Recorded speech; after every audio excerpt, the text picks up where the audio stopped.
নমস্কার বন্ধুরা, আমি সেই ঠাস বুনোট প্রমাণ গল্পের সেকেন্ড পার্ট নিয়ে এসেছি। আপনারা নিশ্চয়ই গল্পটা শুনেছেন, শুনতে শুনতে বুঝতে চেষ্টা করেছেন আমি গল্পটা কিরম করে বলতে চেয়েছি।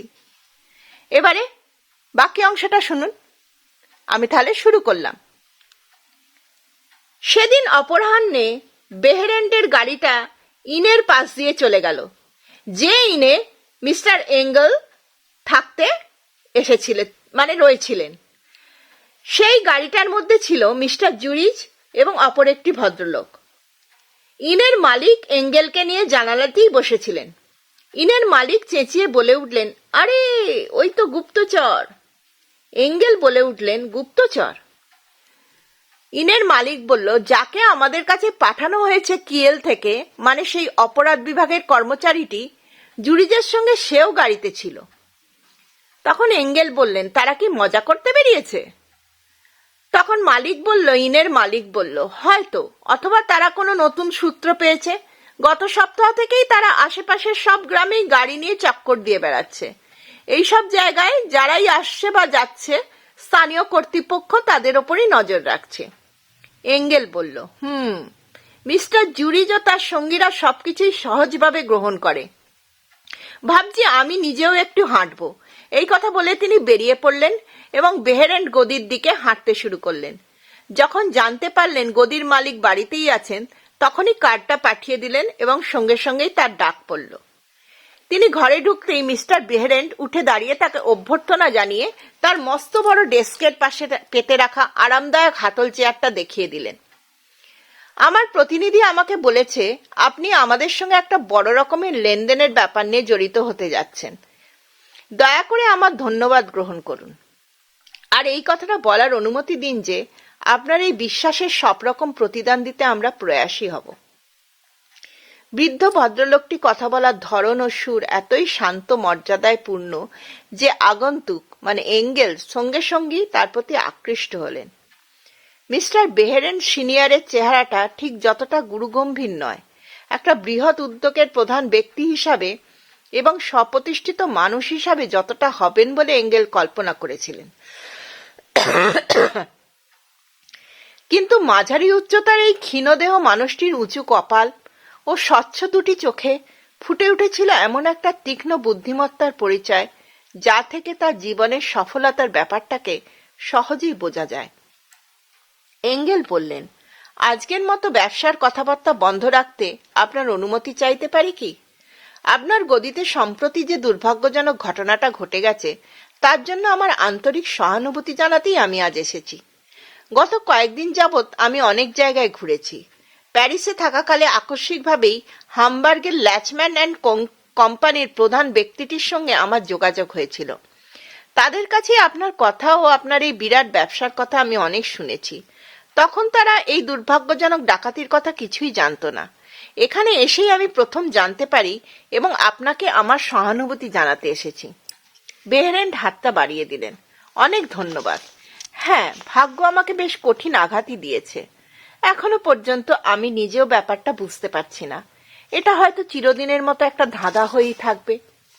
বস্তুত ব্যাপারটা ধাঁধা হয়েই থাকবে এটা আমি নিজেও চাই, কিন্তু সেটাও আমি জানি না। তাহলে প্যারিসে ল্যাচম্যানের সঙ্গে আপনার দেখা হয়েছিল? যৌবনকাল থেকে আমি তাকে জানি, আর এইমাত্র তার ভাইকে আপনি হয়তো জানেন, তিনি এখন হ্যামবার্গ পুলিশ বাহিনীর বড় কর্তা। অনুরোধ করেছি এমন একজন কর্মক্ষম সরকারি কর্মচারীকে আমার কাছে পাঠাতে, যিনি এই দুঃখজনক ব্যাপারটার উপরে কিছুটা আলোকপাত করতে পারবেন। আমি দুঃখের সঙ্গে জানাচ্ছি যে নির্দিষ্ট কর্মচারীটি সোম অথবা মঙ্গলবারের আগে এখানে পৌঁছতে পারছেন না। সুতরাং কোন রকম সাহায্য ছাড়াই আরো কয়েকটা দিন কাটাতে হবে। বেহেরেন্ড সাদা মাথাটা নাড়াতে লাগলেন। স্পষ্টই বোঝা গেল এই ব্যাপারে তার মনটা খুবই ভেঙে পড়েছে। তিনি যখন ঘটনাটা খুলে বলছিলেন, তখন তার মধ্যে একটা সকরুণ অসহায়তার ভাব ফুটে উঠেছিল। হ্যাঁ, আমি জানি সেই ভাই একজন সেনেটর, এঙ্গেল বললেন। আমাদের লন্ডনের গদি মারফত পরিবারটিকে আমি অনেকদিন যাবৎ চিনি। বছর 2 আগে হেলিগোল্যান্ডে সেনেটরের মেয়ের, আমার বিশ্বাস তার একমাত্র সন্তান, সঙ্গে আমার দেখা হয়েছিল। একটি অপরূপ সুন্দরী যুবতী, আর আমার বিশ্বাস একটি মহৎ চরিত্রের অধিকারী। তখন তার বয়স ছিল মাত্র 19 বছর। বেহরেন্টের মুখটা মনোরম হাসিতে উদ্ভাসিত হলো। তিনি বললেন, সত্যি বলছি, হেডউইগ ব্ল্যাচম্যান একটি মিষ্টি মেয়ে, নিষ্কলুষ, সোনার মতোই খাঁটি। বন্ধুর পরিবারকে নিয়ে বেহরেন্ট অনেক কথাই বললেন। মনে হলো এঙ্গেলও তাদের সকলকেই বেশ ভালো করে চেনে। ফলে খুব তাড়াতাড়ি তিনি বেহরেন্টের বিশ্বাসভাজন হয়ে উঠলেন। শেষ পর্যন্ত তিনি ডাকাতির কথায় ফিরে গেলেন এবং বৃদ্ধ ভদ্রলোকের অজান্তেই তাকে রীতিমতো একটা জেরার মধ্যে ফেলে দিলেন। আর কাউকেই আপনি সন্দেহ করছেন না? তিনি প্রশ্ন করলেন। কেমন করে বলবো, বেহরেন্ট বলল। আমি দৃঢ়ভাবে বিশ্বাস করি আমার কোনো কর্মচারী এ ব্যাপারের সঙ্গে জড়িত থাকতে পারে না। কিয়েল থেকে আগত সরকারি অফিসারটিও আমার সঙ্গে একমত, এবং আমার ক্যাশিয়ারও। কিন্তু তা সত্ত্বেও জুরি জামার লোকেদের কাছে খোঁজ খবর করছেন, খুব সতর্কতার সঙ্গে হলেও বেশ পুঙ্খানুপুঙ্খভাবেই করছেন। অবশ্য ফল কিছুই হয়নি, অথবা অন্তত একটা ফল হয়েছে। এখনো আমরা জেনেছি যে আমাদের বিশ্বাস কেউ ভাঙেনি। সেটা তো খুব আনন্দের কথা, এঙ্গেল বলল। বাইরের কোনো সূত্র কি তারা পেয়েছেন? তিলমাত্রও না, বেহরেন্ট বলল। আর চোররাও এমন কিছু রেখে যায়নি কি যাদের তাদের ধরিয়ে দিতে পারে? এঙ্গেল জিজ্ঞেস করল। কিছুই না। ও তাই, এটাকে বেশ পেশাদারি কাজ বলে মনে হচ্ছে। আমার আগ্রহ ক্রমেই বাড়ছে, মিস্টার বেহরেন্ট। আমি কি সিন্দুকটা একবার দেখতে পারি? মানে আমি ভাঙা সিন্দুকটার কথা বলছি। বেহরেন্ট সঙ্গে সঙ্গে উঠে দাঁড়ালেন এবং অতিথিকে নিয়ে স্ট্রং রুমে ঢুকলেন। সবগুলো অফিস ফাঁকা, কেবল চাকর ফ্রান্স একটা ঘরে কি কাজ করছিল। সিন্দুকটাকে দেয়াল থেকে ঠেলে সরিয়ে যেখানে রাখা হয়েছিল এখনো সেখানেই আছে। পিছন দিকটা আক্ষরিক অর্থেই যেন টেনে ছিঁড়ে ফেলা হয়েছে। এঙ্গেল সঙ্গে সঙ্গে বুঝতে পারলেন পেশাদার চোররা যেসব শক্ত যন্ত্রপাতি ব্যবহার করে, এক্ষেত্রেও তাই করা হয়েছে। একটা জিনিস তার নজরে পড়ল। যে দুটো খোপে টাকা রাখা হতো, প্রত্যেকটা খোপকেই আলাদা আলাদা পাল্লা দিয়ে বন্ধ করা হতো। তার মধ্যে মাত্র একটা খোপকে খোলা হয়েছে। চোর কি জানতো যে এই খোপেই টাকাটা রাখা হয়েছিল, অথবা দৈবই তাকে প্রথম খোপটার দিকে নিয়ে গেছিল? এক্ষেত্রে প্রথম খোপটাতেই সে এত বেশি লুটের মাল পেয়ে গেছিল যে দ্বিতীয় খোপটা খোলার কথা তার মনেই আসেনি। এঙ্গেল তার চিন্তার মধ্যে এত ডুবেছিল যে বস্তু নির্মাতাকে আরো একবার অনুরোধ করতে হয়েছিল এই অপ্রীতিকর বিষয়টা এখানেই থামিয়ে দেওয়া হোক। বেহরেন্ট হেসে বললেন, মনে হচ্ছে আপনার অবস্থাটাও আমার মতোই হয়েছে। এরকম ব্যাপার আমি আগে কখনো দেখিনি। দৃশ্যটা আমাকে মুগ্ধ করে রেখেছিল। কিন্তু এবার আমার সঙ্গে চলুন, আমাদের সঙ্গে আহারে বসে আমাদের সম্মানিত করুন। অতিথি হিসাবে আপনাকে অভ্যর্থনা জানাতে আমার স্ত্রীও আমার সঙ্গে যোগ দেবেন। মস্ত বড় বসবার ঘরটা আরামদায়ক ব্যবস্থায় পরিপূর্ণ। এঙ্গেলের দৃষ্টিটা বারবার পড়তে লাগলো উঁচু জানলার সামনে ঝোলানো উৎকৃষ্ট লেশের পর্দাগুলোর দিকে। শেষ পর্যন্ত তিনি বলেই ফেললেন, এ পর্যন্ত যত ভালো পর্দা আমি দেখেছি তার মধ্যে এই পর্দাগুলি উৎকৃষ্টতম। নকশাটা সুন্দর, হাতের মুন্সিয়ানা উল্লেখযোগ্য। আপনাকে অভিনন্দন জানাই। নিশ্চয়ই এগুলো আপনাদের নিজেদের তৈরি। সত্যি তাই, আমাদের কারিগর জুরিজের এগুলো গর্ব। রাশিয়ার প্রিন্স পার্কালের জন্য নকশাটা বানানো হয়েছিল, আর এখনো পর্যন্ত এই মালটা বাজারে ছাড়া হয়নি। ওই মাঝখানে যেখানে আমার নামচিত্রটা দেখতে পাচ্ছেন, অন্য কাজগুলোর মধ্যে ওই জায়গায় আছে প্রিন্সের শিরভূষণ সহ তারই নামচিত্র। প্রিন্সের অনুমতিক্রমে মূল জিনিসগুলোর দুটো নমুনা আমি রেখে দিয়েছিলাম।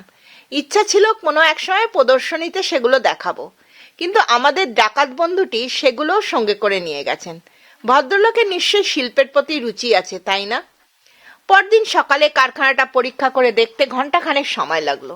জুরি সবকিছু এঙ্গেলকে পরিষ্কার করে বুঝিয়ে দিল। এঙ্গেল নীরবে কান পেতে শুনলেন, মাঝে মাঝে একটা কথা বলছেন বা মাথা নাড়ছেন, যাতে বোঝা যায় যে তিনি মন দিয়ে সব কথা শুনছেন। ক্যাশিয়ারের কাছ থেকে বিদায় নিয়ে তিনি মালিকের কাছে কার্ড পাঠালেন। মিস্টার বেহরেন্ট কাজে ব্যস্ত ছিলেন, তাই তাকে পাশের ঘরে অপেক্ষা করতে হলো। সেখানে টেবিলের ওপর একটা অ্যালবাম পড়েছিল। বিশেষ আগ্রহ নিয়ে তিনি সেটা দেখতে লাগলেন। মোটা অ্যালবামটাতে অন্তত 500 ফটো ছিল। স্বভাবতই সকলেই প্রতিষ্ঠানের কর্মী। এঞ্জেল অতি দ্রুত পাতাগুলো উল্টাতে লাগলেন। প্রথম পাতায় ছিল মালিকের একটা একক বড় ছবি। তার পাশেই জুরিজের মুখ নয়, অপরিচিত কারো মুখ। ছবিগুলো সম্ভবত চাকরির কার্যকাল অনুসারে সাজানো। এঙ্গেল পরের পাতাটা উল্টালেন। হ্যাঁ, জুরিজের নিজস্ব বৈশিষ্ট্যপূর্ণ মুখ। অতি দ্রুত ফটোটাকে বই থেকে খুলে নিয়ে পকেটে রেখে দিলেন। তারপর চাকরকে ডেকে বললেন, এখন আর আমি মিস্টার বেহেরেনকে বিরক্ত করব না, তাকে বলে দিও আমি কাল সকালেও আসতে পারি। বাড়িটা থেকে বেরিয়ে তিনি রেলওয়ে স্টেশনে চলে গেলেন, 2য় শ্রেণী কিয়েল প্রমোদ ভবন। দুপুরে পৌঁছেই তিনি সোজা থানায় চলে গেলেন। কার্ডটা পাঠাবার সময় বুঝিয়ে বললেন, আমি বেহেরেন অ্যান্ড সন প্রতিষ্ঠানের বন্ধু। এই রহস্যময় ডাকাতির তদন্তের ব্যাপারে আরো সক্রিয় অংশ নিতে চাই। আমি একটা সূত্র খুঁজে পেয়েছি আর সরকারি সাহায্যের জন্য একটা অনুরোধ জানাতে চাই। আমার যদি ভুল হয়ে থাকে তাহলে এ নিয়ে কিছু বলার দরকার নেই, কিন্তু যদি আমি ভুল না করে থাকি তাহলে পুলিশই আমার কাছে কৃতজ্ঞ থাকবে। আমি যা জেনেছি সেটা এই, প্রতিষ্ঠানের একজন কর্মচারী, তার নামটা এখনই বলার দরকার নেই, প্রায় নুয়েনফিন্ডেতে অনুপস্থিত থাকছে। শুনেছি প্রমোদ ভবনে, এই কিয়েল প্রমোদ ভবনে বেরিয়ে এখন সে কিয়েলেই আছে। সে শনিবার সন্ধ্যায় চলে আসে আর রবিবার সন্ধ্যায় অথবা সোমবার সকালে ফিরে যায়। নুয়েনফিন্ডের লোকজনের মুখ থেকে আমি জানতে পেরেছি যে সেই ভদ্রলোক এখানে এসে মজা লুটছেন, আর সেটা সত্য কিনা জানার জন্যই আমি এখানে এসেছি। এই তার ফটোগ্রাফ।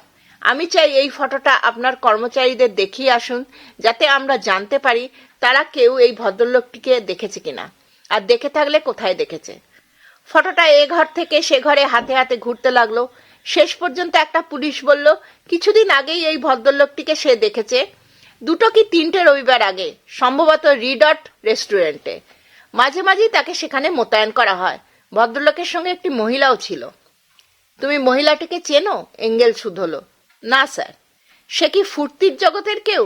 আমার তো তা মনে হয় না স্যার। খুব ভালো সাজগোজ করেছিলেন, তবে তাকে কোনো মতেই দৃষ্টিকটু বলা যায় না। একজন সরকারি লোককে সঙ্গে নিয়ে এঙ্গেল রেস্টুরেন্টের উদ্দেশ্যে যাত্রা করলেন। সেখানে পৌঁছে আর একবার ফটোটা সকলকে দেখাবার ব্যবস্থা করলেন। কয়েক মিনিটের মধ্যে একজন পরিচারক জোর গলায় বলল, ভদ্রলোককে সে চেনে আর মহিলাটির নামটাও জানে, লোরে ডুফকেন। অনেকবার তাকে লোরে বলে ডাকতে সে শুনেছে, আর একবার একটি ভদ্রলোকের কাছে তার পরিচয় দেওয়ার সময় তার শেষ নামটাও শুনেছে। নামটা তার মনে আছে, কারণ সেটা তার নিজের নাম ডুফকের মতোই। পুলিশ অফিসারটি প্রশ্ন করলেন, ভদ্রলোক কি এখানে এসে অনেক টাকা খরচ করেন? সাধারণত 2 বোতল নেন আর মাঝে মাঝে শ্যাম্পেনের অর্ডারও দেন, কিন্তু তার বিল অন্য সকলের চাইতে এমন কিছু বেশি হয় না। সরকারি লোক গণনার তালিকা থেকে মহিলার ঠিকানাটা সহজেই পাওয়া গেল। পুলিশ অফিসারটি তার উৎসাহী সঙ্গীটিকে বললেন, আপনি তো নিছক সন্দেহের উপর নির্ভর করে কাজে নেমেছেন, তাই আপনাকে সাবধানে এগোতে হবে। কোন অজুহাতে আপনি একজনের ঘরে ঢুকবেন? এঙ্গেল হাসলেন, খুব সহজে। সিঁড়ি দিয়ে উঠতে উঠতে দরজায় লেখা যে কোনো একটা নাম মনে করে রাখবো, আর সেই ঘরের মালিকের সম্পর্কে কিছু খোঁজ খবর জানতে চাইব।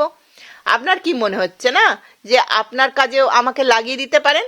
নিজের সম্পর্কে অতটা বড় ধারণা পোষণ করবেন না। আমি ওই কোণটায় চুরুটের দোকানে অপেক্ষা করব। এঙ্গেল সিঁড়ি বেয়ে ওপরে উঠে গেল। বি ডুফকেন বিধবা নাম লেখা দরজার ঘন্টাটা বাজালেন।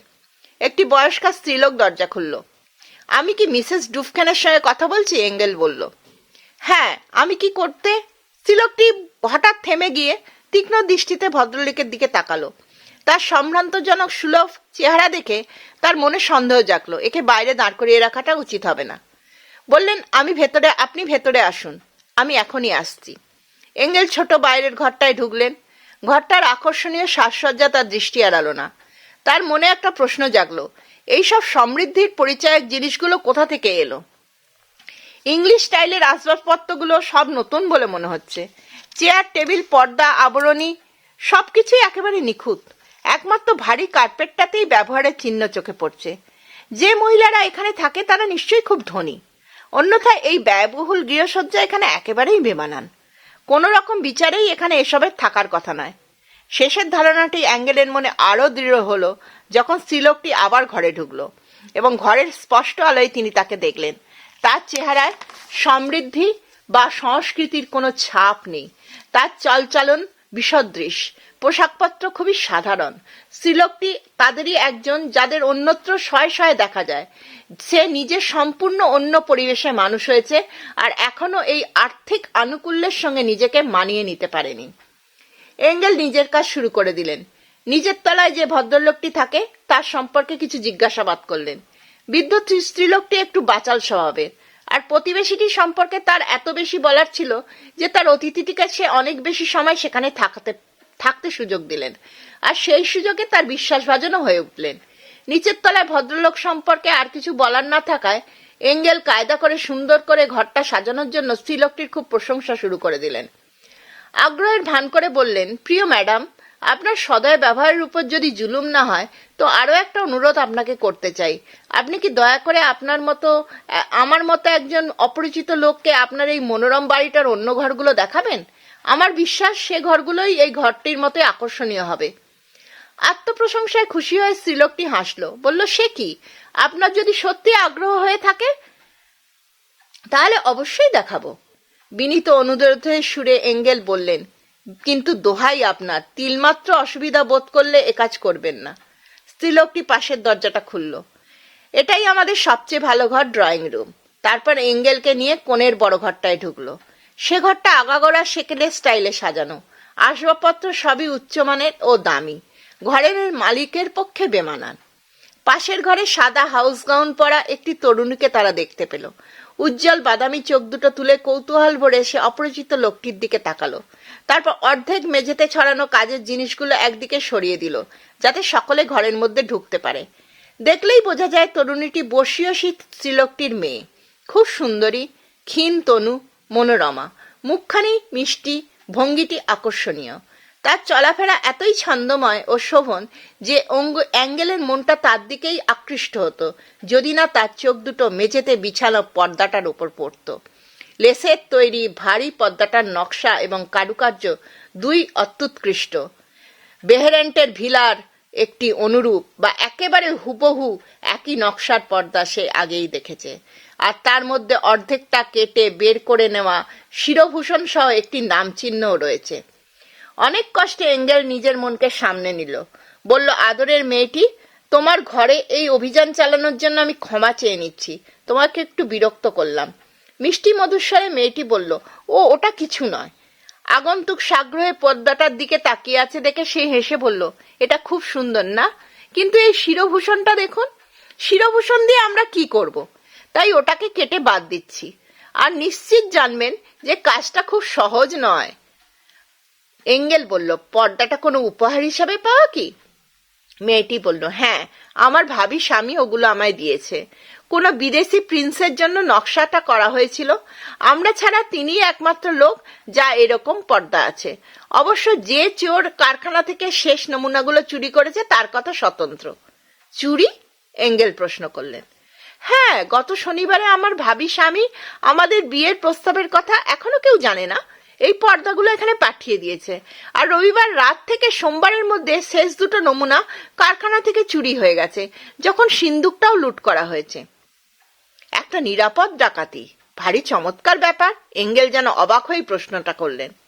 হ্যাঁ, নুয়েনফেন্ডেতে বেহেরেন্ড অ্যান্ড সনের গদি থেকে। আপনি শোনেননি? কাগজে তো কত লেখালেখি হয়েছে। ডাকাতি সম্পর্কে যা কিছু তার জানা ছিল সব সে আগন্তুককে বলে দিল। আর অতি উৎসাহের ফলে কোন ফাঁকে সে ভাবি স্বামী জুরিজের নামটা তার মুখ থেকে বেরিয়ে গেছে তা সে জানতেই পারেনি। তাহলে বুঝলে তো বন্ধুরা, চুরিটা কে করেছে? জুরিজ। পরের বছর হেমন্তকালে তরুণ বেহেরেন্টের সঙ্গে সেনেটর ল্যাচম্যানের কন্যা শুভ পরিণয় সম্পন্ন হলো। সেই অনুষ্ঠানের সবচাইতে বরণীয় অতিথি হিসাবে উপস্থিত ছিলেন কমিশনার উলফ। আপিসের সহকর্মীরা এখন তাকে লেসের পর্দার দেবদূত, এঞ্জেল বলে ডাকে। তাহলে গল্পটি কেমন লাগলো তোমরা আমাকে জানাতে ভুলো না। কমেন্টে জানিও আর শেয়ার করে দিও। ভালো লাগলে লাইক করো, সাবস্ক্রাইব করতে ভুলো না। তাহলে আমি আজকে আসি, টাটা।